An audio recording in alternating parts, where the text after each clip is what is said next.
Lebanon is seeing the deadliest violence in years as Israel steps up strikes on Hezbollah. We are learning this morning 550 people are dead. Thousands have left their homes. Hezbollah has responded with rocket fire, raising fears of an all-out war. With more on how much this can intensify, we are joined by Major General David Fraser. He's CTV's military expert. David, Israeli airstrikes yesterday resulted in what they are describing, Lebanon is describing as the deadliest day since 2006. This morning, those figures from the Lebanese Health Ministry come at more than 550 people, including 50 children. What can you tell us about the situation there right now? Well, Anne-Marie, we're looking at the beginning of another war, and another war that we haven't seen against Hezbollah for over a decade. So, I mean, this is truly a change of the conflict. We've completely changed the channel from Gaza now onto Lebanon, into Hezbollah. And in fact, last week's attacks on the telecommunication systems that have crippled Hezbollah will be used by Israel to gain as much advantage as they can. I mean, they attacked almost over 1,600 targets yesterday and the day before, and they will continue to use aerial bombardment to go after Hezbollah. Hezbollah is crippled because of their command and control. This is just the beginning, and this is going to be a lot more deadly. And that's, as the pictures are showing, we've got a lot of people trying to get out of there. Well, that's just what I wanted to talk about, and that is the scenes of people getting out. You know, reports coming out yesterday from Lebanon about people hearing the bombing, but then being too afraid to leave. People trying to leave via the airport, but the flights are canceled.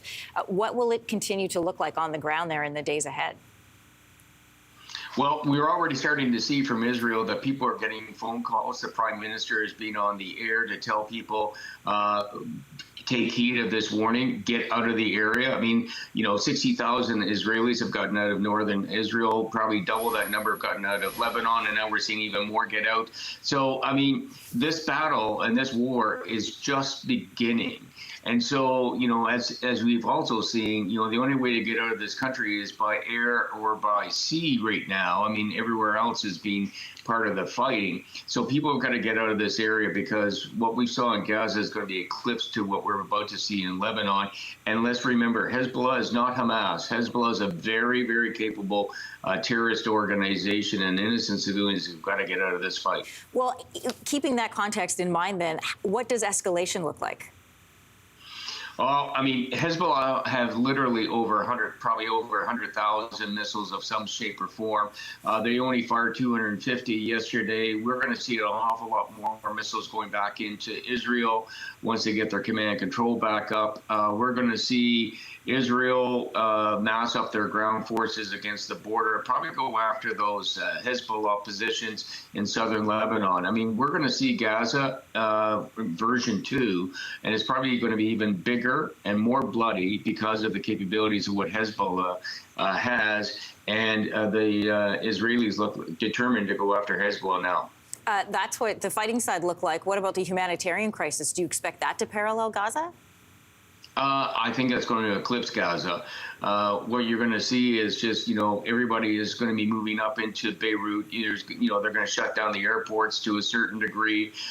Israel is probably going to bomb Beirut from time to time as they're going after Hezbollah command and control nodes. And, so the humanitarian plight that we saw in Gaza is going to start to replicate itself in Lebanon. And the question is, what's the international community going to be able to do to try to stay this fighting and help out the innocent civilians who are going to be wrapped up in this conflict? Obviously, it's top of the agenda at the UN General Assembly. Quickly, Israeli Prime Minister Netanyahu mentioned a shift in what he called the balance of power. What does he mean there?